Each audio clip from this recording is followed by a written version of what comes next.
আমার খবর। নমস্কার, আমি মুমতাজ রহমান, স্বাগত আপনাদের আমার খবরে। নির্বাচন শেষ হয়ে গেছে, ইতিমধ্যেই কাটাছেঁড়া চলছে। বিভিন্ন সংবাদ মাধ্যমে আপনারা সেই বিষয়গুলি দেখতে পাচ্ছেন। আমরাও ইতিমধ্যেই একটি রাজ্যের ক্ষেত্রে তো বলা আমাদের পক্ষে সম্ভব নয়, জেলা নিয়ে যেহেতু কাজ করি, সেই জন্য বীরভূম জেলায় 11টি আসনে সম্ভাব্য কী ফল হতে চলেছে সেইগুলি কিন্তু গতকালই আমরা আপলোড করেছি এবং সেই বিষয়টি আপনারা দেখতে পেয়েছেন। অনেকে হয়তো নানান রকম কটাক্ষ করছেন, কিন্তু নির্বাচনের যে ফল ঘোষণার পর কতটা মিলল সেটা তারপরে বোঝা যাবে। আজ আমাদের সঙ্গে এমন একটি মানুষ আছেন, বোলপুর অথবা বীরভূমের সকলেই তাকে চেনেন। তিনি হলেন বোলপুরের বিশিষ্ট সাংবাদিক বা বীরভূম জেলার বিশিষ্ট সাংবাদিক বা প্রবীণ সাংবাদিক খায়রুল আনাম। খায়রুল দা, আমাদের কাছে সকলের কাছে খায়রুল দা তিনি আছেন। খায়রুল দা, আপনাকে স্বাগত আমার খবরে। নমস্কার।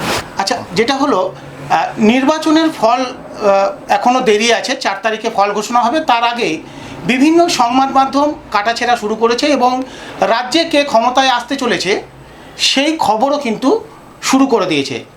শাসক দল হয়তো অনেক সময় পিছিয়ে পড়ছে, কোথাও দেখা যাচ্ছে যে বিরোধীরা পিছিয়ে পড়ছে, আবার বিরোধীরা কোনো জায়গায় এগিয়ে যাচ্ছে, আবার শাসক দল পিছিয়ে পড়ছে।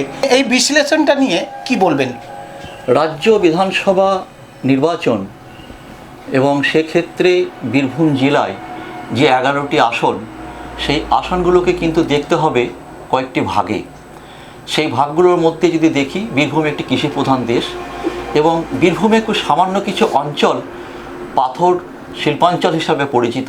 এর বাইরে কিন্তু বীরভূমে সেই অর্থে কোনো শিল্প নেই। বীরভূমের মানুষ, তার অর্থনীতি, তার নাগরিক জীবন, তার সমাজ জীবন, এটা কিন্তু কৃষি নির্ভর এবং কৃষির ওপরে আবর্তিত হয়ে এখানকার জীবনযাত্রাটা চলে। তা সেখানে আমরা যদি বিগত বিধানসভার বা লোকসভার যে ফল সেটা যদি দেখি, তাহলে কিন্তু দেখব বীরভূম জেলায় যে পৌরসভাগুলি রয়েছে সেই পৌরসভা, অর্থাৎ মোট 6টি পৌরসভা, এই 6টি পৌরসভাতে কিন্তু এককভাবে রাজ্যের শাসক দল তৃণমূল কংগ্রেস ক্ষমতায় রয়েছে এবং দেখলে দেখা যাবে যে এই পৌরসভাগুলি কিন্তু বিনা প্রতিদ্বন্দ্বিতায় তারা নির্বাচিত হয়েছেন। বিনা প্রতিদ্বন্দ্বিতায় নির্বাচিত হওয়ার পরিপ্রেক্ষিতে একটা জিনিস আমাদের লক্ষ্য করতে হবে, বা যারা ক্ষমতায় রয়েছেন তাদের লক্ষ্য করতে হবে যে বিনা প্রতিদ্বন্দ্বিতা বিষয়টি মানুষ কতটা গ্রহণযোগ্য বলে মনে করেছে। যার ফলে যখনই দেখা গিয়েছে লোকসভা বা বিধানসভা নির্বাচন, সেখানে কিন্তু এই 6টি পৌরসভা এলাকাতে কিন্তু শাসক দল পিছিয়ে যাচ্ছে। এই পিছিয়ে যাওয়ার কারণটা হচ্ছে নাগরিকদের তার মৌলিক অধিকার, তার ভোটাধিকারের অধিকার, সেইটা সে প্রয়োগ করার সুযোগটা কিন্তু সে সঠিকভাবে পায়নি এবং যার পরিপ্রেক্ষিতে বিধানসভা এবং লোকসভা নির্বাচনে সেই সুযোগটা তারা পাওয়ার পরিপ্রেক্ষিতে আমরা লক্ষ্য করছি নাগরিক জীবন দ্বিধাবিভক্ত হয়েছে এবং এই দ্বিধাবিভক্ত হওয়ার কারণেই কিন্তু শহরাঞ্চলে বা পৌর এলাকাগুলিতে শাসক দল পিছিয়ে গেছে।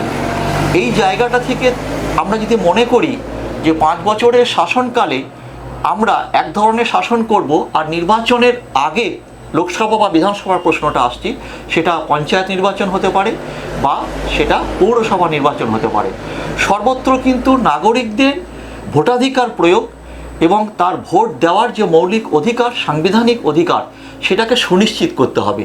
পৌরসভাতে ভোট দিতে পারলাম না, তাহলে আমি বিধানসভায় লোকসভায় যখন ভোট দিতে পারছি, তখন আমার ভোটাধিকার প্রয়োগের ক্ষেত্রে আমাকে কতখানি দলতন্ত্রের দিকে নিয়ে যাচ্ছে, কতখানি আমাকে ক্ষোভের উপশমের দিকে নিয়ে যাচ্ছে, এই জায়গাটা আমাদের ভাবতে হবে। সেই জায়গাটা আমরা যখন ভাবতে পারছি না বা ভাবার গুরুত্বটা সঙ্গে সঙ্গে দিচ্ছি না, আমরা কি বলছি যে ভোটের 2-3 মাস আগে আমরা বলছি আমরা গলাগলি করব, কিন্তু গলাগলি করা আর গলা টিপে ধরা, গণতন্ত্রের এখানে কিন্তু আমি কোনো ব্যক্তি মানুষের গলা টিপে ধরা বলছি না, আমাদের জিনিসটা দেখতে হবে যে গণতন্ত্রের গলা টিপে ধরা। তাহলে বীরভূমের যখন দেখছি দেউচা পাঁচামির প্রশ্নটা আসছে, কারণ বীরভূম কোনো শিল্পোন্নত জেলা নয়, কৃষি নির্ভর জেলা।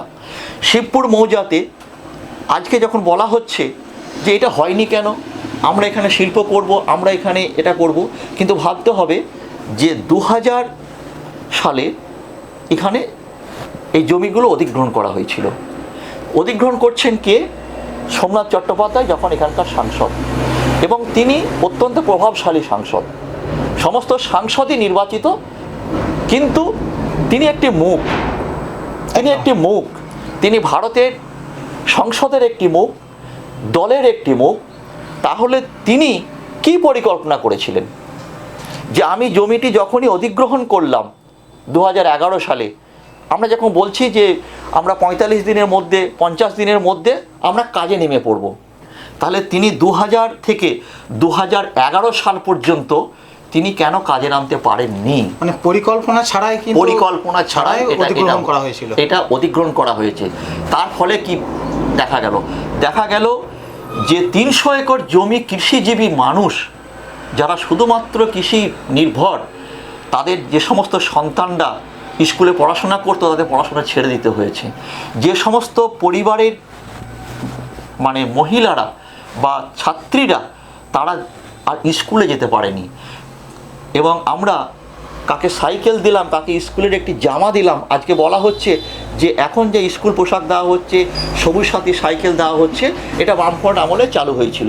কিন্তু বামফ্রন্ট আমলে চালু হয়েছিল, আমি এটাকে যুক্তির ক্ষেত্রে আমি মেনে নিলাম, কিন্তু সেখানে আরেকটা জিনিস ভাবতে হবে, সেখানে কিন্তু এটা ভাগাভাগি ছিল, যে তপশিলভুক্ত, তপশিল উপজাতিভুক্ত অর্থনৈতিক দিক থেকে তারা এটা পাবে, মানে পিছিয়ে পড়া সমাজ পাবে।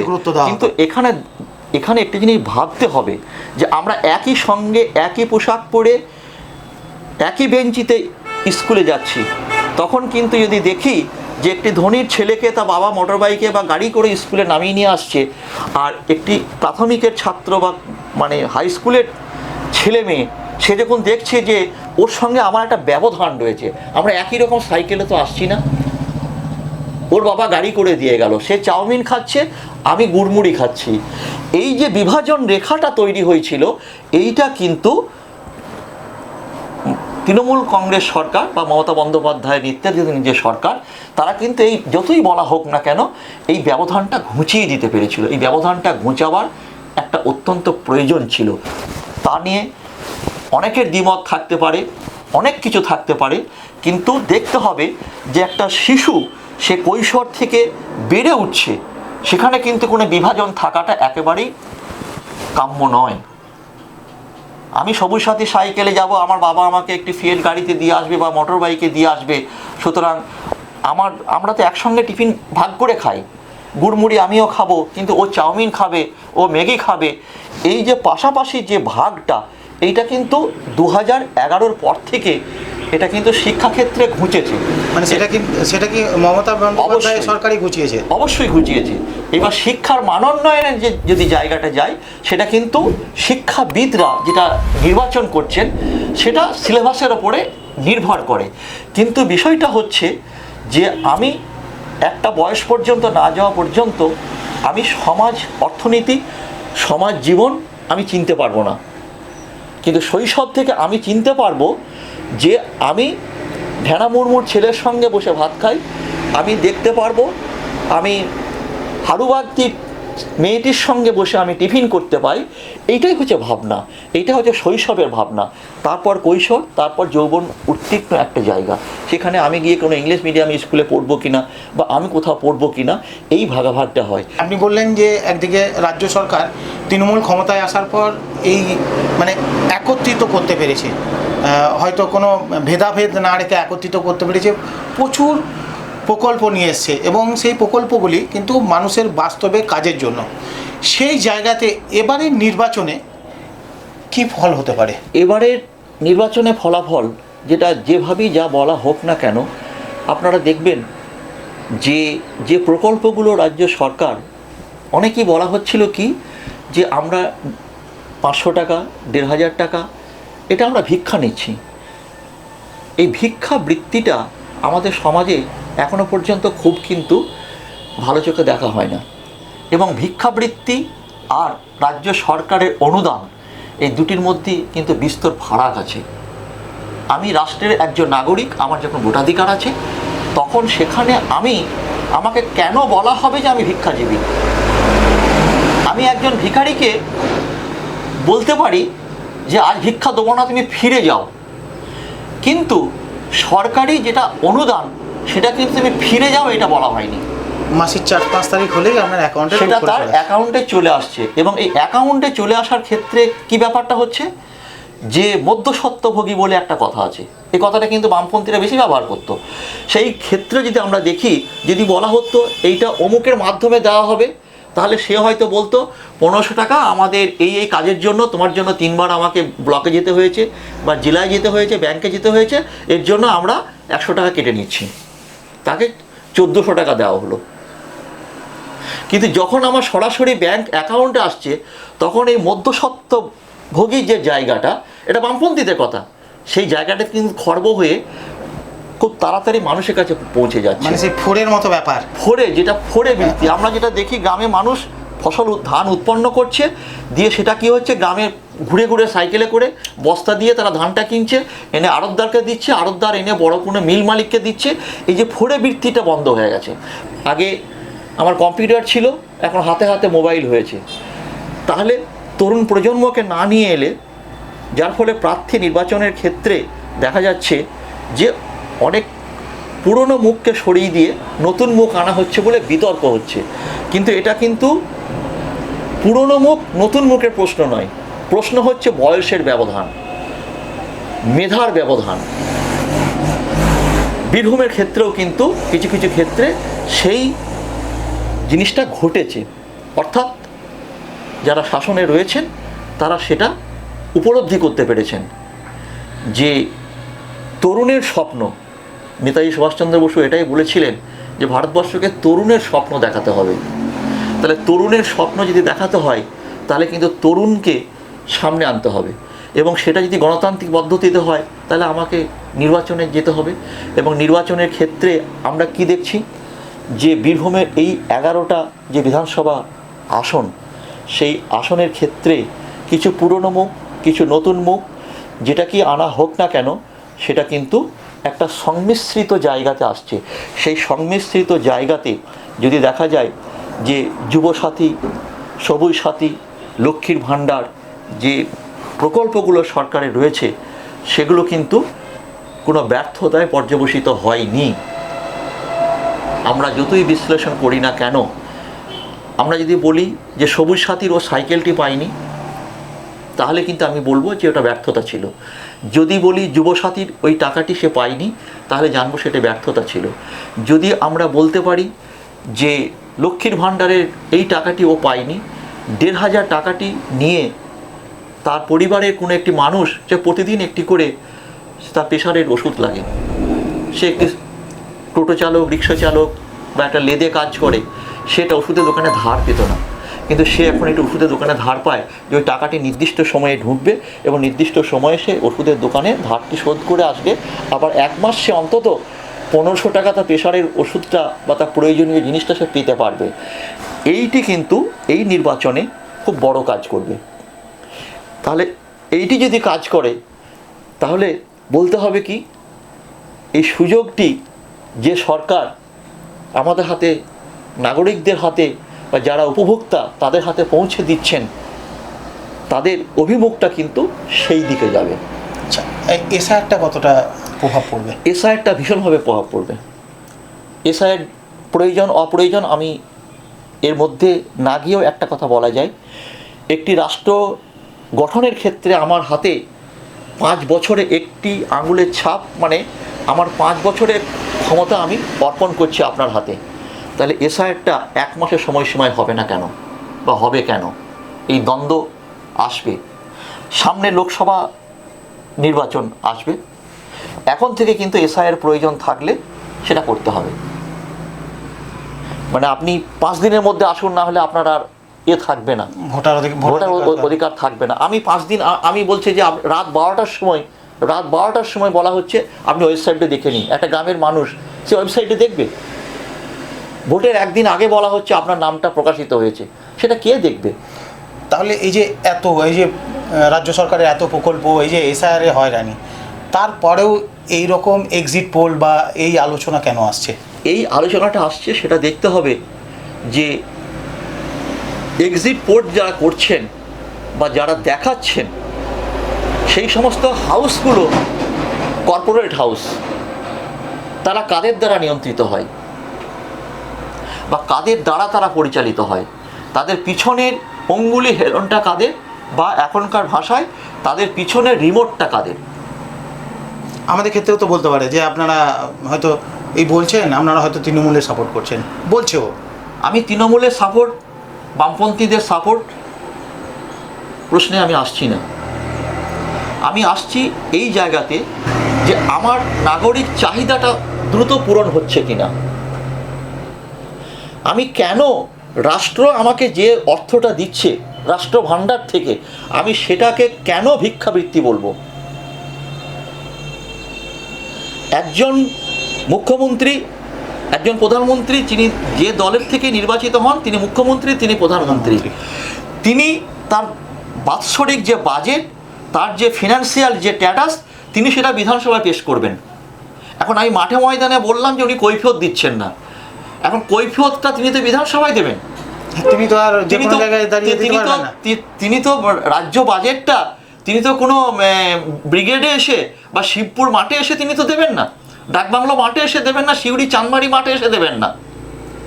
তিনি রাজনৈতিক বক্তব্য রাখবেন, কিন্তু তিনি বাজেটটা পেশ করবেন।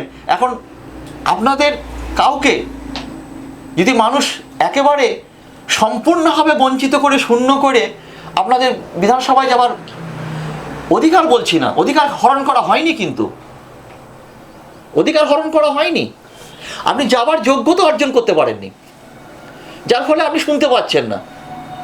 আবার আমি যদি রাজ্য বিধানসভার বাজেটটা এনে আমি যদি কোনো একটি রাজনৈতিক সমাবেশে বলি, তখন বলবেন যে আপনি বিধানসভার স্বাধিকার ভঙ্গ করেছেন।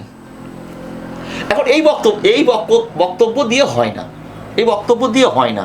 আমি ১,৫০০ টাকা একটা মানুষ ২০০ টাকা মজুরির জন্য, ৩০০ টাকা মজুরির জন্য সে সারাদিন পরিশ্রম করছে, ১,৫০০ টাকা মাইনে মানে অনুদান পেয়ে সে যদি একদিন মনে করে সপ্তাহে আপনার একদিন রবিবারে ছুটি,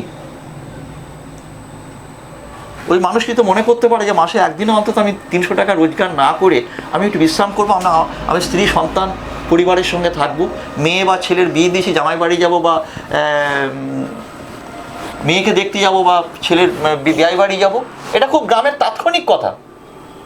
কিন্তু আমার তো সেই সামর্থ্যটা বা সেই ক্ষমতাটা ছিল না যে আমি যাবো কী করে, আমার বাস ভাড়া নাই বা আমার বাড়িতে খেতে পাবে না।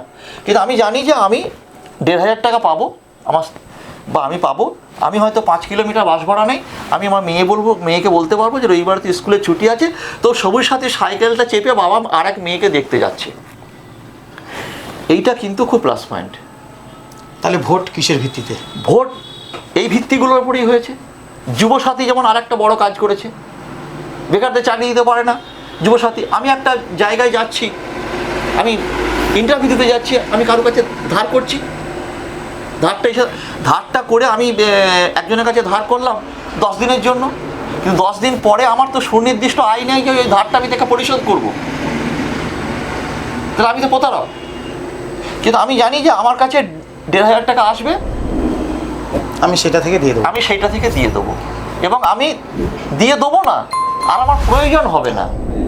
আমি ১,৫০০ টাকা বোলপুর থেকে সিউড়িতে বা কলকাতায় একটা ইন্টারভিউ দিতে যেতে পারবো। এই যে নিশ্চয়তা, সেই নিশ্চয়তা কিন্তু এই বিধানসভা নির্বাচনের ক্ষেত্রে শাসক দলের ক্ষেত্রে অন্যতম একটা বড় নির্ণায়ক শক্তি হয়ে গেছে। বীরভূম জেলার ক্ষেত্রে কি হতে পারে? বীরভূম জেলার ক্ষেত্রে আমি কোনো আসন ধরে বা কোনো সামগ্রিকভাবে বলছি না, বা সেটা বলতে চাইও না, কিন্তু বীরভূমের ক্ষেত্রে যে আমূল পরিবর্তন বা মানে পুনর্নির্বাচন বা বিসর্জন, এই জায়গাতে যারা বলছেন তাদের কাছে অন্তত একটা জিনিস অন্তত বলা যায় যে বিসর্জনের জায়গাটা নেই, বিসর্জনের জায়গাটা নেই। মানে শাসক দল তৃণমূল দিকেই পাল্লা। আমি তো বললাম বিসর্জনের জায়গাটা নেই। ভোটাধিকারের একটা জায়গা আপনি দেখুন, 100% ধরে নিলাম 100টা ভোটার, তাহলে কি হবে? আপনি 49, আমি 51, তার মানে 51 মানে আমি 1% ভোটে, একটা ভোটে আমি জিতে আমি কিন্তু 5 বছর নির্বাচিত প্রতিনিধির রাবার স্ট্যাম্পটা ব্যবহার করতে পারছি, আর আপনি 1 ভোটে হেরে সেটা পারছেন না। তাহলে জয়টা যদি সেই সূচক হয়, তাহলে সেই সূচকে কিন্তু বর্তমান শাসক সরকারের খুব বেশি পিছিয়ে যাওয়ার জায়গাটা নেই। যে কথাটাই আমরা বলি না কেন, মানুষের বিচারটা হবে তুলনামূলক। সেই তুলনামূলক বিচারের ক্ষেত্রে আমরা যদি দেখি, তাহলে আমরা দেখব যে আমাদের পিছিয়ে যাওয়ার জায়গাটা আর এগিয়ে আসার জায়গাটার মধ্যে যে মাঝখানে যে একটা ব্যবধান, সেখানে যদি আমরা দেখি, এই যে ব্যবধানের জায়গাতে কি ছিল, একটা কাঁচা নর্দমা ছিল। আজ কিন্তু আমি যে দেখি এই ব্যবধানের জায়গাতে একটা পাকা নর্দমা হয়েছে, তার ওপরে একটি লোহার জাল দেওয়া হয়েছে যাতে আমি হোঁচট খেয়ে বা খালে পড়ে না যাই। তাহলে এই পড়ে না যাওয়া থেকে আমাকে যারা বাঁচায়, তাহলে আমার বেঁচে থাকার জন্য তার প্রয়োজন কতটা, এটা কিন্তু আমার যখন হাতে আঙুলে কালিটা লাগিয়েছি, আমি কিন্তু তখন আমার নির্ণায়ক ক্ষমতার জায়গাটা আমি সেখানে প্রয়োগ করেছি। সেই প্রয়োগের জায়গা থেকে যখন আমরা দেখব, তখন কিন্তু নির্ণায়ক শক্তি এবং ওই আবাহন বা বিসর্জনের যে জায়গাটা থাকুক না কেন, সেইখানে কিন্তু কোন পাল্লাটা ভারী হচ্ছে, ওই জায়গাটাই বলে দিয়েছে যে কাঁচা নর্দমাতে আমি হোঁচট খেয়ে পড়ে যাইনি, আমি পাকা নর্দমার উপরে একটি শক্ত জাল আছে, আমি তার উপর দিয়ে চলাচল করছি।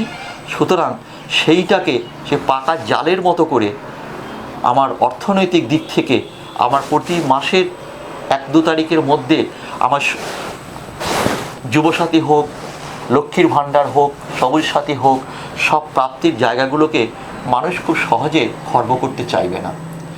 এইটাই কিন্তু এই নির্বাচনে অন্তত আমার মনে হয়েছে একটা বড় নির্ণায়ক শক্তি হয়ে কাজ করেছে।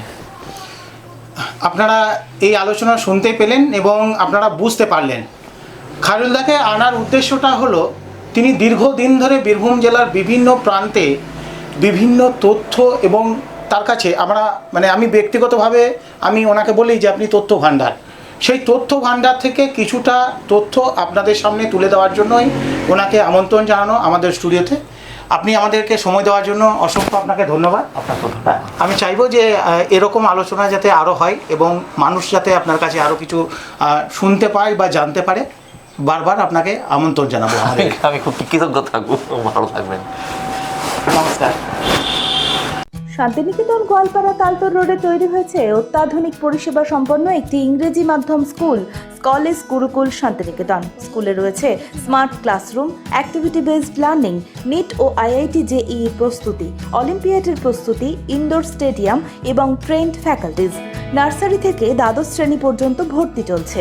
বিস্তারিত জানতে যোগাযোগ করুন 9609039000 এই নম্বরে।